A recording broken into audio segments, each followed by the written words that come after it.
Okay, so question from the site. Other than reducing body fat and practicing vacuums, any way to fix or improve stomach distension? I mean, they're the big hitters, right? Reducing body fat, reducing visceral fat, so fat surrounding the organs is going to pull the TVA in well, and reducing subcutaneous body fat is going to pull the midsection in.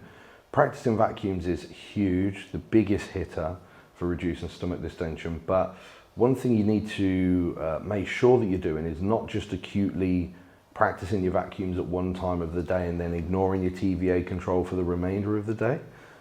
So practicing deep belly breathing and diaphragmic breathing and holding even a partial vacuum, or even just keeping the kind of subconscious thought to pull your lower ab in, or guys watching this, pull your balls into your body when you're just sitting around, when you're doing your steps and whatnot, then that's going to be important to establish like a homeostatic set point of TVA control, not just practicing vacuums and then just letting your abs hang out at all other times.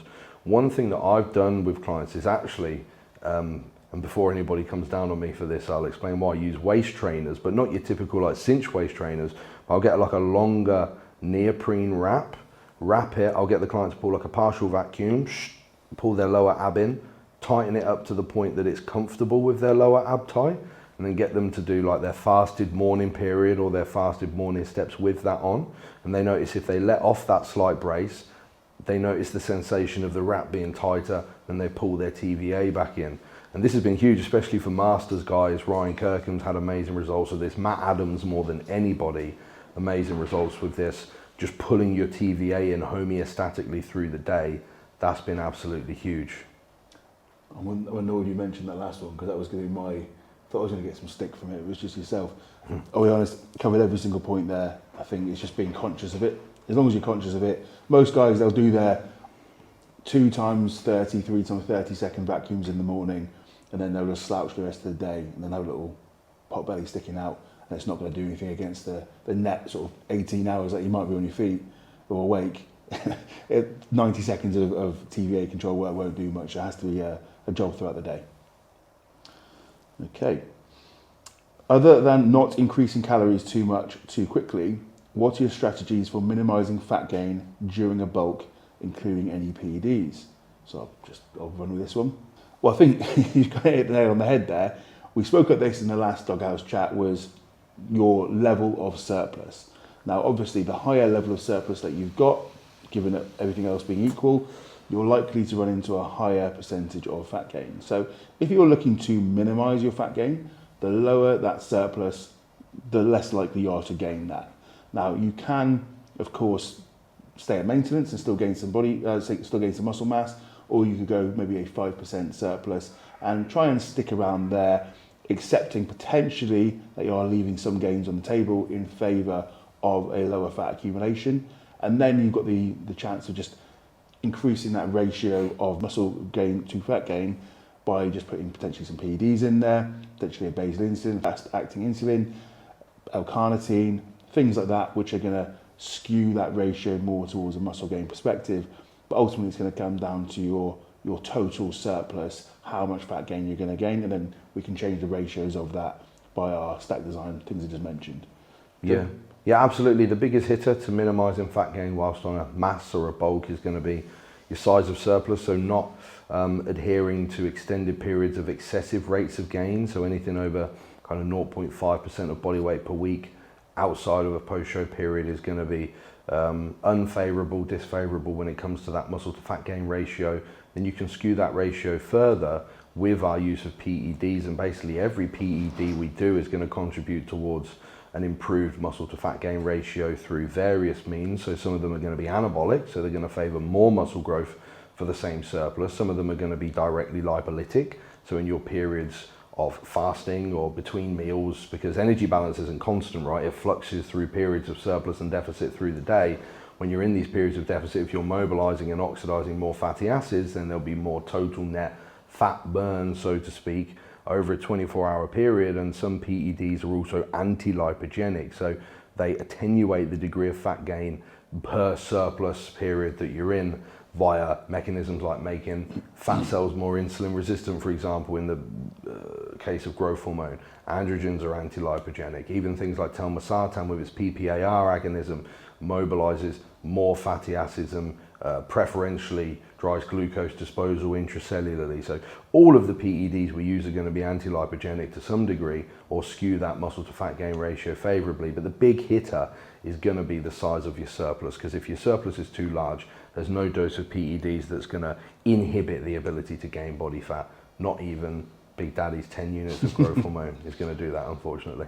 Something that just came up as you were saying that again, we talk from a mechanistic standpoint, a drug application standpoint, a surplus standpoint. I think there's also a psychological element to this as well, where if people are saying I'm going into a bulk, the natural inclination is to push calories, push a surplus, and potentially almost lose track of your, and at least something I've seen a lot of clients, is you kind of lose track of what you were doing before. Your habits and behaviours change around how you look at food. You start to incorporate more, more palatable foods. You start to track a little bit looser, and then you end up losing that ability to track your surplus, track and maintenance, and then it gets a bit sloppier. Not with all people, this is something I've seen happens quite often. So instead of maybe looking at this, I'm dieting or I'm gaining, or even worse, the term bulking, which I fucking hate, think of it like you're just moving into different phases, right? And then make the move away from potentially focusing purely on the calories. You think about, I'm providing myself a health, and I'm going to push training performance while sat at a set level of calories. And I think you're probably going to have more success with it than just thinking, I'm bulking now, which can lead to poor behaviours around food. What do you both dislike most about the bodybuilding lifestyle? Do you want me to go first? You go first, yeah. The lifestyle itself, I don't have any dislikes about the quote-unquote bodybuilding lifestyle. Bit of a running joke between me and my wife is that I love the daily habitual monotony of bodybuilding. It's probably the only reason why I still do it, because I'm certainly not a good bodybuilder, not genetically blessed or have any kind of good sort of proclivity towards positive bodybuilding outcomes, but I love it. It structures my day in a way that I can be ultimately productive elsewhere. I really enjoy the structured nutrition. I love the training. I love the focus on stress and sleep management. It keeps me grounded in a routine and habits that are positive and provide progress, which gives me a reason to keep getting up in the morning and keep doing things. So I can't think of one thing that I dislike about the bodybuilding lifestyle, to be honest. I'm in the same boat. I guess mine's more of the meme of a bodybuilding lifestyle with the thing I don't like. So it's almost become this pseudo hardcoreness that you need to be a good bodybuilder. Whereas Joe said, if you can just incorporate a lot of these things in your day-to-day life, you just enjoy training, you enjoy eating in a certain way, you enjoy looking after yourself, for want of a better word, whether you can count PEDs as part of that, I don't know. But it's almost when people take it to the extreme where they end up sacrificing and doing things that probably don't make them happy. You see people giving up time with their family, they end up being a bit of an arsehole, end up missing on social events, holidays. And for most people, they only do it because they feel they have to, and it's this almost pervasive element of bodybuilding where people think, oh, they need to do that. That's the only thing I don't like, but I love everything about it. And obviously, if people's choice is, I'm doing this because I love it, who am I to say not? I love it. So. Yeah, I think I'm probably quite sheltered here when I think of what the bodybuilding lifestyle is, because I've got my own gym, so I'm not, so like a community isn't a part of that really. I just eat my own meals at home and crack on with things, so I'm not exposed to that part of the bodybuilding lifestyle, just purely the inputs that result in physique progression, right? So yeah, I mean that's what it should be, but I feel that a lot of people, I don't know, there's an external pressure, and I always use the joke of do not fucking miss, right? And that's not a dig at anyone like JP or anything like that. He loves this shit. It's more about other people have taken that on board and use that to mean sort of don't ever do anything that isn't positively contributing to physique development, which I think if that was your sole outlook in life, you're probably going to be, unless you truly fucking love it, you're probably going to be quite miserable. Okay, how do you spend your time outside of any bodybuilding related activities? How do I spend my time outside of bodybuilding? Let me think about my daily structure. I walk my dogs. That's one thing I do. That has nothing to do with bodybuilding, although you suppose it could contribute. getting my steps in, as people say these days. We used to just call it going for a walk back in the day. Spend a lot of time with my wife, just doing whatever, little day trips. I like the cinema. That's probably about it, because if I'm not at home eating or training, I'm generally going to a show. I like to read a lot. In fact, most of my time is spent on philosophy and politics stuff. That's my pastime, whether that be watching some kind of debate or reading literature on politics and philosophy. That's what I spend my time doing outside of bodybuilding, and that's pretty much it. Yeah, I mean, I don't even think of that sort of stuff as bodybuilding. I like training because it's just a complement to my life. I need to eat anyway, so I just choose to do it in a certain manner. I need to sleep, so I choose to do that in a certain manner. I don't even view it as that, but outside of that, really just, this is going to sound cheesy as hell, but I just try and build my life that I enjoy the day to day, every single day. So the training, the nutrition, all that sort of stuff is something I love to do anyway. And then see friends, go on holidays, see my family. I like to work, which is sad in itself, but I actually enjoy my working. Watch films, series. I don't do a great deal, to be honest, but it's a really rich life when I live it. It sounds shit when I say it out loud, but when I'm living it, it feels amazing. So yeah, all those sorts of things. Festivals, I like to go to gigs, that sort of stuff, yeah. Okay. Question from Will from the forum. Is there any difference between two sets if I take them to the same point of failure, one with more load and the other that is lighter but more controlled and slower? Everything else hypothetically equal, such as ROM, RPE, etc. So essentially, is there any difference between two sets going to the same point of failure, so let's just assume failure, one with more load and a quicker tempo potentially, and the other that is lighter and more controlled and slower? So if we were looking about loading, rep range, whatever we want to look at, within the data, in the evidence-based research, it's pretty equivocal. As long as those rep ranges are something like, let's say, between 5 and 30 reps, both taken to the same point of failure, they should provide the same hypertrophy outcomes.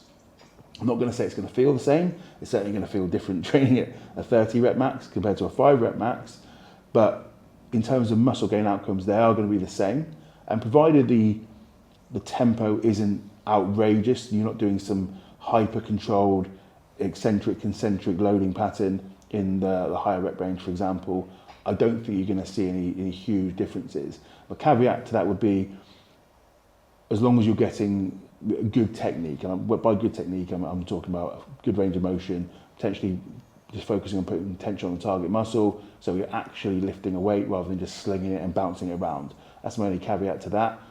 The one thing I would probably say as well, and this is just kind of goes against what I said previously, but I'll kind of explain myself.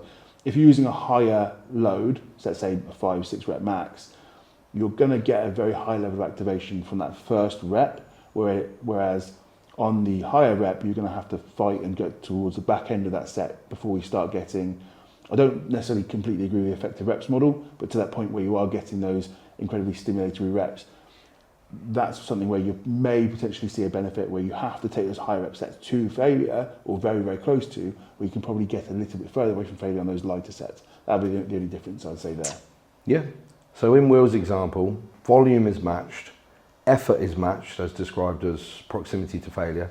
So the differentials here are going to be low load versus high load, which then translates over into the number of reps needing to be performed to hit that same effort level, and tempo. So as Matt rightfully said, anywhere between 5 to 30 reps taken to the same point of effort is going to result in matched hypertrophy across the board. So you don't need to worry too much about that. And I'll give some practical recommendations at the end. And then tempo. Now there is some research on the tempo that you would perform for hypertrophy and which is better and which is worse, etc. There's not a great difference between tempos. There's a small amount of data to suggest more controlled, slower, eccentric, with a more forceful, powerful, you could say, concentric, favors hypertrophy. I am of the personal belief if you extrapolated that data over an extended period of time, you'd see a more robust, positive net outcome in that kind of rep tempo. So my practical recommendations would be pick whatever load allows you to reach the desired effort level at a number of reps that provides you the best stimulus to fatigue on that given exercise, and that's going to vary between exercises based on the stability of the exercise, your joint, tendon, ligament integrity and whatnot, and perform a tempo that allows you to keep control at all points of the movement, and therefore perfect execution, which is going to be the biggest hitter here. So, you know, for me personally, I train like pretty slow compared to most people, especially on the eccentric, but that's the kind of speed I feel like I need to be maximally under control. And another thing I've mentioned is don't use any tempo that prevents you from accessing and spending time in length and ranges, because we know the importance of stretch mediated hypertrophy now. So that comes into the consideration, but maybe just consider a pause or at least a controlled transition into that fully lengthened position. But ultimately the differences are going to be very small. Love it. Next question, should bikini competitors train their abs? So when it comes down to any competitor, my recommendation as a coach or as a competitor is to look at the criteria and design your training programming around getting your physique as close to the criteria as possible, so the judges have as little excuses not to rank you as highly on the competitive scale as possible. Now, Tyler Mannion himself said that they don't want to see, and this is IFBB I'm discussing here, we'll keep it IFBB. He said he doesn't want to see overdeveloped, well-developed abs, wants toned, conditioned midsection. So I would highly recommend a bikini competitor doesn't train their abs specifically for hypertrophy, because hypertrophy of the rec abs, so the six pack or the obliques, is only going to take away from you getting as close to the criteria of the bikini class as possible. If they want tight, toned midsections, and TVA work like vacuums would be great, but technically the minimum effective volume / stimulus for growing the abs is going to be 0, because there is some carryover from your bracing of other movements, especially bikini competitors that train a lot of hip extension work or squat based work. There's going to be a lot of midsection bracing in there already. I really wouldn't recommend, especially in periods of caloric surplus, for you to train and develop your abs, as that's only going to take away from your ability to get as close to the criteria as possible. But consider TVA work. I guess my only point to add on top of that is I have seen some bikini competitors with underdeveloped abdominals, and it almost makes them look flat. When you look at an individual, they've got sort of very full quads, glutes, delts, and their midsection almost looks soft because they have got no abdominal definition. You could argue maybe that might be their fat distribution, absolutely, but I think if you're an individual where you have underdeveloped abs, and sometimes we see this, for example, in men's physique and classic, I think training it to a degree would benefit, but that's very special circumstances and not the general recommendation. Yeah, so I would say just remember this. Tyler Mannion said, his words, no etched in six pack. So if you get lean and you can see an etched in six pack, definitely stay away from training your abs. Right, we've got a question about individualizing reps in reserve across exercises. So that may be at the beginning of a mesocycle, choosing to be at 3 reps in reserve on one exercise and 1 rep in reserve on another exercise, and so on. So what are our opinions on this? Firstly, I saw recently Steve Hall, Revive Stronger, did a reel on this where he covered it in totality extremely well. So I think pretty much everything I'm going to say now would mirror what he says in that. So you guys should go and check out Steve's reel for another comprehensive, or maybe even more comprehensive breakdown of this. But especially with a lot of the new literature coming out now, the recent meta-regression that seems to show a little bit more of a leniency towards the benefits of hypertrophy to getting closer to failure, maybe being a bit more prevalent than we would have thought previously. However, issue with a lot of these studies is they're relatively low volume, and we know there's an important dose-response relationship between volume and hypertrophy. There still has to be a balance between these two stimulus vectors to get the most out of both. So a kind of middle ground I think is suitable is to still remain around 3 reps in reserve at the beginning of your mesocycles on movements that are lower rep range or more central nervous system taxing, like the hack squat that's in front of us, or your dumbbell presses or your rows or something like that. But if you want to be a bit closer to failure on your delt work or your arm work, or even isolation moves in higher rep ranges like flies or pullovers and something like this, then I think that's fine. I just wouldn't recommend overly worrying about reps in reserve too much outside of your first week of training. You know, kind of designate that rough proximity to failure that you know you can progress from for the rest of the mesocycle. Get that log booked on week 1 and just aim for progression from there, and don't worry too much about reps in reserve.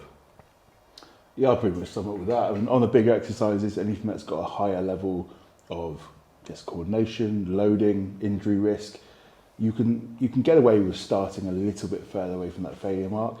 And I mentioned before in a previous reel, if you're using, let's say, a heavy load, 5 to 8 reps, that sort of range, you're going to get pretty much maximal activation of your motor units, muscle fibers, from rep 1, essentially, if you're using a very heavy load, let's say 5 reps.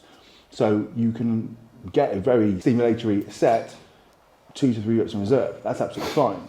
Whereas on your isolation movements, let's say like a lateral delt exercise, 1 to 2 reps in reserve is probably going to be fine starting off at the block. So look at the exercise. Is it a heavy loading exercise? Does it require a lot of neural coordination, loading? Can I essentially, do I need to push that towards failure the first week? Probably not. On the isolation exercises, why not? Okay, next thing we've been asked is to name some traits of good clients. So maybe we could knock out 5 traits of good clients? 5 traits. So not each in total, maybe. So, total. So it fits into a reel. Okay. I think check in on time. I think this is not in any particular order, but someone who checks in on time. Not only is it the fact they are committing time to themselves, I've never seen a client who continuously checks in on time that hasn't got a number of other factors in place. They're actually committed to the process, they're getting done what they need to get done, and they're actually bought into it. I think that if someone checks in on time, I can tell straight away they are probably going to be a very good client. Agreed. Point 2, provides accurate and comprehensive feedback. Accurate being really important. So not somebody that when they're really hungry and struggling on a diet tells you, yeah, no problem, man, I'm dealing with this fine, because that's what they feel like they're supposed to say, or tells you they never get sore after their sessions because, you know, psychosomatically they think they should be doing some more volume or something.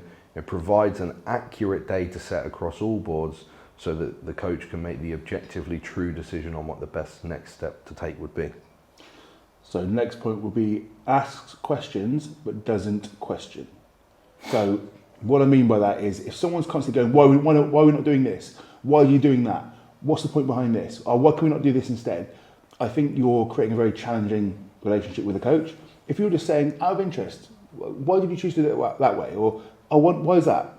You're looking for an answer. You're not necessarily trying to guide the coach down a route or being combative, which I've seen a lot with certain clients. Is they're like, why are we not doing it the way I've always done it? And don't hire a coach then. If you're looking to get help, try and expand your own knowledge, I think asking questions is great. And it shows to me that the client's probably bought into that process and just trying to understand it a little bit more rather than just trying to fight you. Yeah, asking questions is huge because it also builds a bit of excitement around what they're doing when they have a full comprehensive understanding. And I'll add on to that one with point 4, to be open-minded, because if you go into a new coach, they might have a completely new approach with their nutrition, or we've got a dog. Hey Laura, we've got a dog coming in.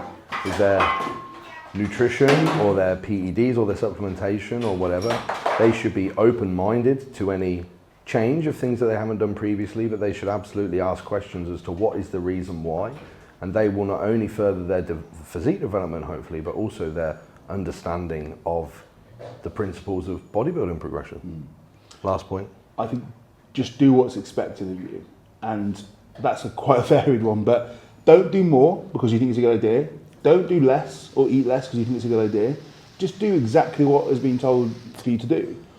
As a coach, I'm trying to get you the absolute best outcomes I possibly can, hence the program written in a certain way.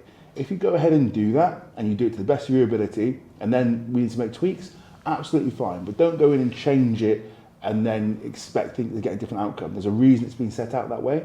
Again, the best clients I've seen are ones that take what you've done, execute it, provide all the feedback on the things like Joe said, and then you guarantee you're going to get a better relationship with better outcomes moving forward.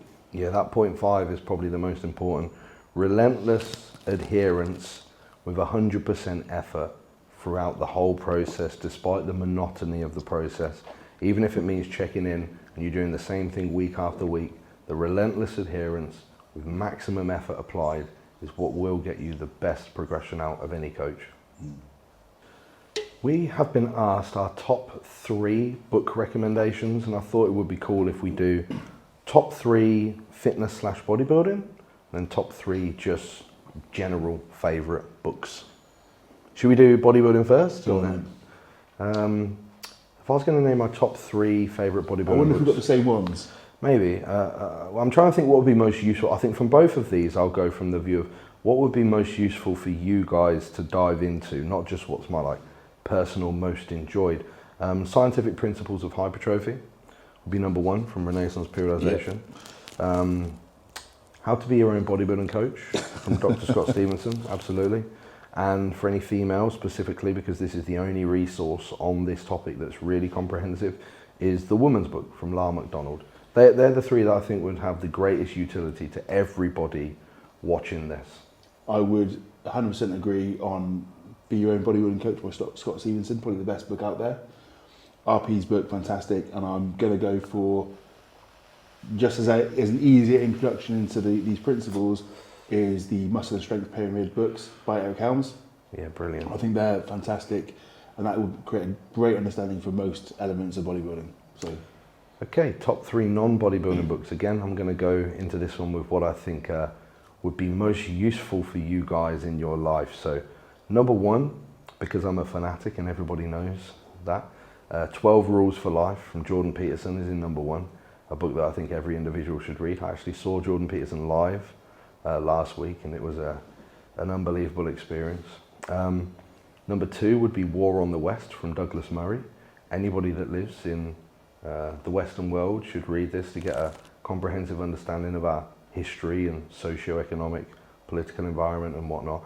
Then number 3, really important book I feel for everybody to read, is The Gulag Archipelago by Alexander Solzhenitsyn. A really important book for us to understand and comprehend some of the atrocities of the past and how to avoid them in the future as we move closer towards some of the ideologies that got those people in that place in the first place. like it. So I would go for Chimp Paradox by Professor Stephen Peters. If you really want to get a good understanding of your own psychology and other people's psychology and how to, I guess, in air quotes, become a better person and understand yourself better, that's a great book. Atomic Habits by James Clear is probably my favourite book on behaviour and, I guess, personality development, if you want to look at it that way. And then I would say Mark Manson, The Subtle Art of Life-Changing Magic of Not Giving a Fuck. I can't remember the name of the book. But just as a way of viewing the world, which is going to make you a lot happier. It's a form of stoicism, so I can go to that another time. But it's those 3 books, I think if you can read them and not be a good person, you're probably doing something wrong. Morning nootropic stack recommendations. So maybe what do we use in the morning that helps us to get through our workday a bit easier? I would, firstly, I think a good night's sleep, if it sounds fucking cheesy, but make sure you're getting sufficient high quality sleep is the best thing you can do. I'm not going to talk about morning routines, I'll talk about purely from a supplementation standpoint. I will take alpha GPC, so a choline precursor, some caffeine. You give doses? I take 500 milligram in the morning of alpha GPC. I think you can take it to a gram, but I always take 500 milligram. I can't remember the dosing of lion's mane. 500 milligram is pretty typical. Is that? I take a capsule, so I don't know, 5 milligram. I would take caffeine, again, just probably about 100, 150 milligram. I really like, oh God, I've gone blank, Siberian ginseng. I've been taking that for a while.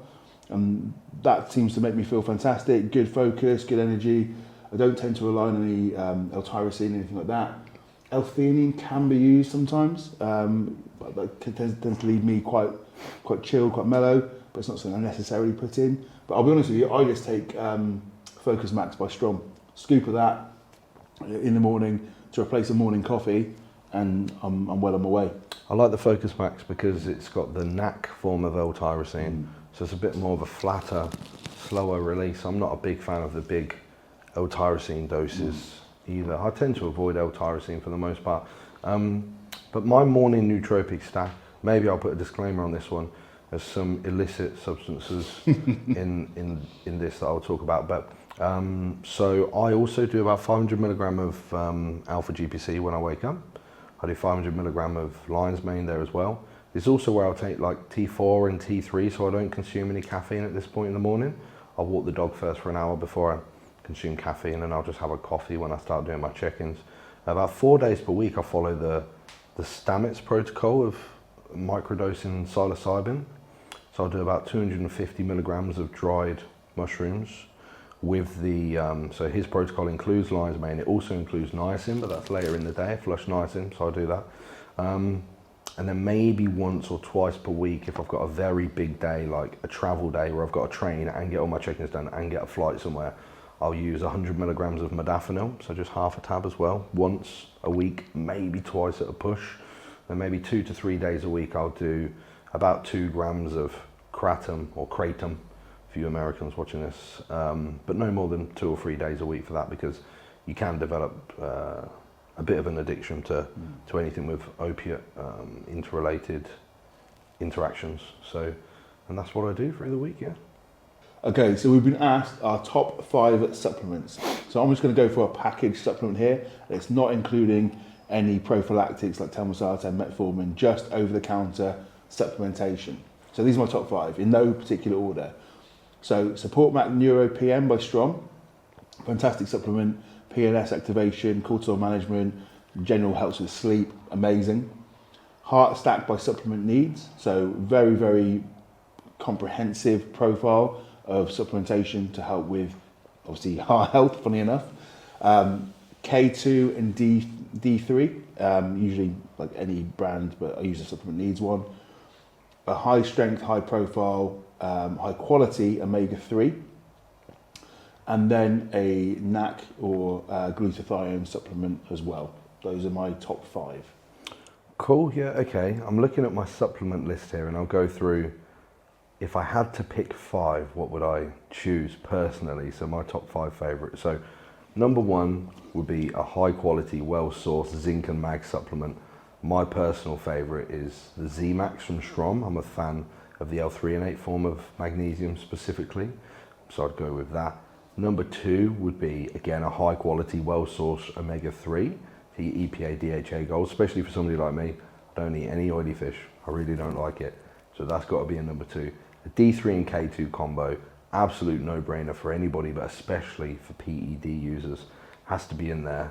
Creatine monohydrate, the most well-studied, safest supplement that actually has positive performance and physique outcomes that you can get on the market.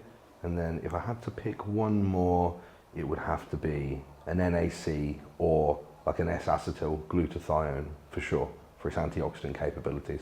I can't believe I didn't say creatine. Yeah, Leaving gains on the table. It's the number 1. Yeah.